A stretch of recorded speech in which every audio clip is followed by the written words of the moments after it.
Easter, for those who worship the Christian God, is typically a time where many associate the holiday with spending time with loved ones and family. Within Christianity, we honor this day to commemorate the resurrection of Jesus Christ 3 days after he was crucified and sealed in his grave. It is for this reason that Easter is a day that many Christians hold dear, as it represents Jesus' battle and victory over sin and his defiance over death. However, for those who may be unaware, Easter has a history that predates what so many now know it to be. Before it was known as a day to honor Jesus' resurrection, it was first a pagan holiday of renewal and rebirth, where the Germanic goddess of fertility and spring, Eostre, was praised. Much of the symbolism we now hold of Easter today is a reflection of the symbols of worship and praise of Eostre. Some of these symbols include that of the hare and the egg that represent fertility. As with eggs, traditionally they were heavily tied with fertility in springtime, as chickens would return to laying eggs after the long winter months, where they would lay smaller clutches if any at all. In terms of the hare or the bunny, they were associated with fertility due to their prolific reproduction when left to their own devices. Even the decoration of eggs is believed to be linked to Eostre, as traditionally the eggs were painted bright colours to represent the springtime and the ushering in of the spring equinox. While much of the knowledge of Eostre has been lost to time, as her tales were largely reliant on oral traditions, it is believed she resembled a beautiful young fair woman with long flowing blonde hair. When she was depicted, it would often be alongside a white rabbit, the moon, or in a bed of flowers. Her name is thought to be related to the word east, as that represents the direction of the rising sun and the element of air. Eostre's association with the east is also thought to reinforce a connection to new beginnings and fresh starts, as well as communication and intellect. It is speculated that in Germanic pagan traditions, in celebration of Eostre and the spring equinox, bonfires were lit and fresh water was drawn on Easter morning to represent cleansing and healing. Young maidens were also thought to wear white robes during this time, as those who worshipped Eostre are depicted as wearing white cloth with a bouquet and crown of wild flowers as they sit upon mountain tops. Presently, Eostre is still worshipped by some pagans and Wiccans, where she is heavily associated with the phases of the moon, particularly that of the full moon.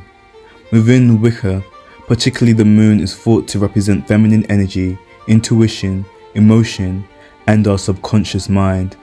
And as a goddess of femininity, Eostre is thought to rule over many of these aspects.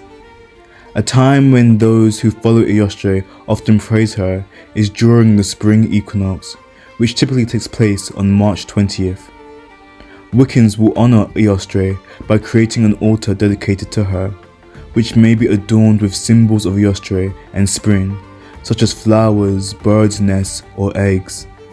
At times, it may also include offerings specific to the practitioner and their means of practicing the craft, such as candles, morning dew, crystals, food, or items special to the practitioner. Some pagans or witches may even choose to perform a ritual of spell during this time, requesting Eostre's blessing and guidance during this renewal of this year.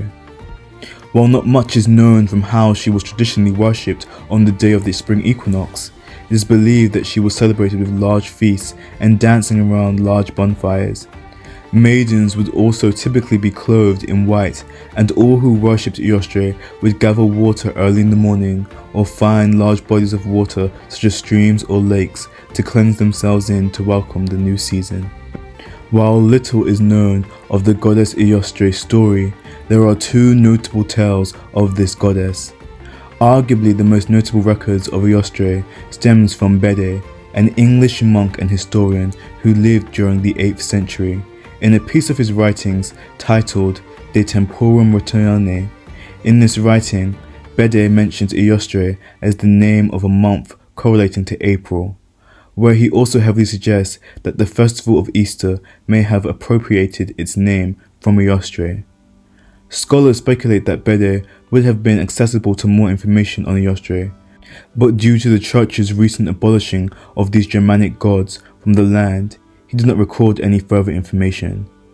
The second mention of Eostre comes from almost over 1,000 years later in 1835 from another writer, Jacob Grimm, one of the brothers Grimm, responsible for many of the fairy tales we currently know today.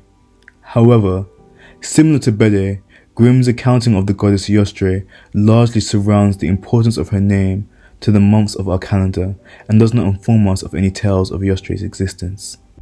As previously stated, one of Eostre's symbols for fertility is that of the hare due to their natural prolific status. However, hares were also considered to be sacred animals to many Celts, who typically associated them with abundance and prosperity. However, besides the obvious link to fertility, there are no direct influences of Eostre that would link her to our present interpretation of the Easter Bunny, bar one tale that appears far later in her lore that is believed to have originated after the account of the Grimm brothers' writings. In this tale, it was believed that Eostre transformed a bird into a hare, but decided to permit it to retain the ability to lay eggs.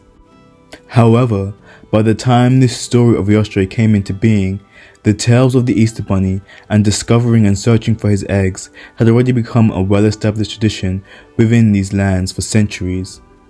On the contrary, many scholars hypothesize that the tale of the Easter Bunny originates from the misconception of children. One Easter, a mother had hidden eggs for children to find, which implies to some aspect of Easter already having existed. However, while the children were searching for these eggs, they saw a hare dart away from some of the eggs and assumed it had been the one to hide these eggs, and thus the tale of the Easter Bunny was born. This has been a deep dive into the supreme goddess of fertility, Easter, and the cycles of the moon, Eostre. For those of you who sing her praises and call upon her name, may you be blessed enough for her to hear your voices. If you enjoyed this video, please don't forget to like, share, and subscribe, and please tune in to our other videos on the gods of fertility which will be released throughout April.